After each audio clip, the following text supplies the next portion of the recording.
bill. I believe we have the signal now. And Manu, we were asking you about Speaker Mike Johnson, who was talking to reporters, seemingly outlining his vision for what this deal to avert a government shutdown is going to look like. He's confident. He's saying we're not going to have a shutdown.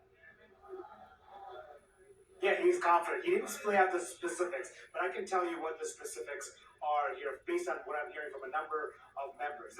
Essentially what they're talking about is to move a stopgap measure. Let me guess this, Congressman Burchett, we're live on here right now. So it sounds like to me, based on what I'm talking to other members, is that they're talking about these three different bills: the stopgap measure to keep the government funded until mid-March, and also the about $100 billion or so of disaster relief and $10 billion in aid to farmers. All this one bill to come up tonight. Is that what's going to happen? But the 10 million farmers, 83% of that is food stamps, and the largest portion of that is using food stamps to pay for soft drinks. So there's a lot of misnomers. But that being said, the three bills will be tied together as one. Good grasp. Okay.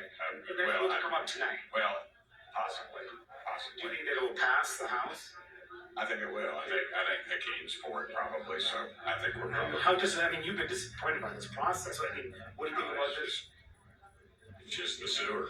It's just what it is. It's never any different. This time, people are a lot more aware of what's going on, and we're getting more public input. You guys were there for 2 hours. Take us inside the room. What was it like in there, and how much debate, how much division was there? Well, first of all, I was a little disappointed in the sandwich tray. It was a little lackluster at best, but it was good debate, and everyone was allowed to speak, and everybody came to the mic, and people something would trigger something else, and they'd go back up to the mic, and they were given their 1 minute. So, it's the way it's supposed to work. It's just, there's a lot to comprehend in the next little bit, so we'll see. How many Republicans do you think will oppose this plan?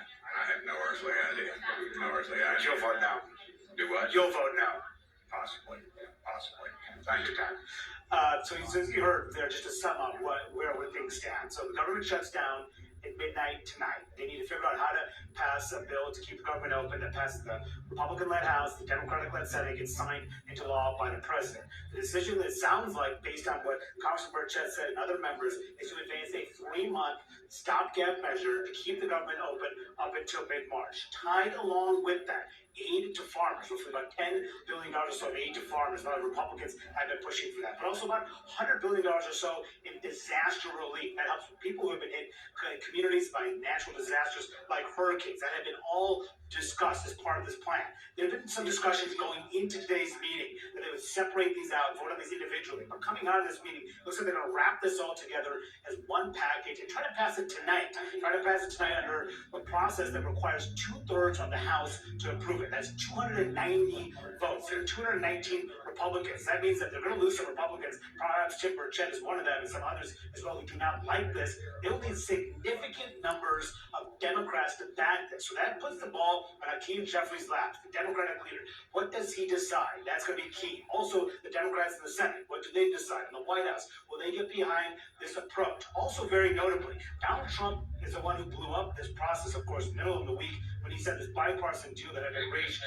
Likewise, you too, Congressman, should include a debt ceiling increase. So that is something that has been so difficult for Congress to deal with for years. But Trump wanted this off the table when he becomes president. The decision inside this room is to not deal with the debt limit increase now, and punt that issue until next year. Trump is going to have to deal with it when he's president. So here's another big question. Because they're doing something that Trump is the opposite of the position that Trump took publicly. Will Trump get on board with this new approach? We are hearing that Johnson is communicating with the president-elect's team. Will the president-elect get behind this? All big questions. But at the moment, Republicans believe they have a plan. A number of Republicans coming out believe they can actually vote to approve this tonight. What will Democrats do? Can they avert a shutdown at 11th hour? We'll see here in the hours ahead.